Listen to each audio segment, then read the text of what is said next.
ଦମନ cinema ପରେ Odia cinema ଜଗତର superstar Babushan ମହାନ୍ତିଙ୍କ ଆସିବାକୁ ଯାଉଛି ଆଉ ଗୋଟିଏ ନୂଆ ସିନେମା, ଯାହାର ନାମ ଅଛି ଗୋଟିଏ ଥିଲେ ରାଜା। ଆଜ୍ଞା ହଁ, ବାବୁସାନ ମହାନ୍ତିଙ୍କ ଆସିବାକୁ ଯାଉଛି ଗୋଟିଏ ହାଇ ବଜେଟର ସିନେମା ଗୋଟିଏ ଥିଲେ ରାଜା। ଆକ୍ସନରେ ଭରପୁର ଏହି ନୂଆ ସିନେମାରେ ଗୋଟିଏ ଭିନ୍ନ ଲୁକ୍ରେ ନଜର ଆସିବାକୁ ଯାଉଛନ୍ତି ବାବୁସାନ ମହାନ୍ତି। ବର୍ତ୍ତମାନ ସମୟରେ ବାବୁସାନ ମହାନ୍ତିଙ୍କ ଦମନ ସିନେମା ସମଗ୍ର ଭାରତରେ ହଲଚଲ ସୃଷ୍ଟି କରିଥିବା ସହ ଖୁବ୍ ଶୀଘ୍ର ହିନ୍ଦୀ ଭାଷାରେ ମଧ୍ୟ ମୁକ୍ତିଲାଭ କରିବାକୁ ଯାଉଥିବା ବେଳେ ବାବୁସାନ ମହାନ୍ତିଙ୍କୁ ନେଇ ପୁଣି ଗୋଟିଏ ନୂଆ ସିନେମା ପ୍ରସ୍ତୁତ ହୋଇପାରେ।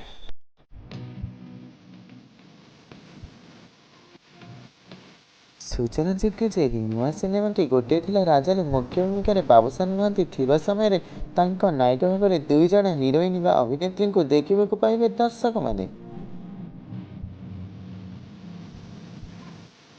ବାବୁସାନଙ୍କ ସହିତ ଦୁଇ ଜଣ ଅଭିନେତ୍ରୀ ବା ହିରୋଇନ୍ କାମ କରୁଥିବାରୁ ଏହା ଏକ ହାଇ ବଜେଟର ସିନେମା ହୋଇପାରେ ବୋଲି ଆଲୋଚନା ହେବାରେ ଲାଗିଛି।